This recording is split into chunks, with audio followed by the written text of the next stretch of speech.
Mga artista na naging host at judges ng Pilipinas Got Talent. Sino-sino sila?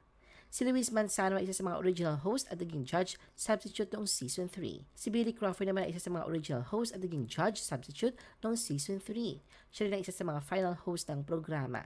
Si Tony Gonzaga naging host noong Season 6 at isa sa mga final host ng programa. Si Nikki Hill ay sumali bilang host ng Season 2.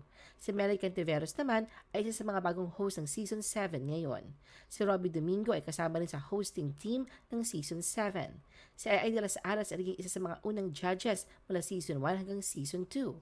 Si Chris Aquino ay kasama rin sa panel ng judges mula Season 1 hanggang Season 2.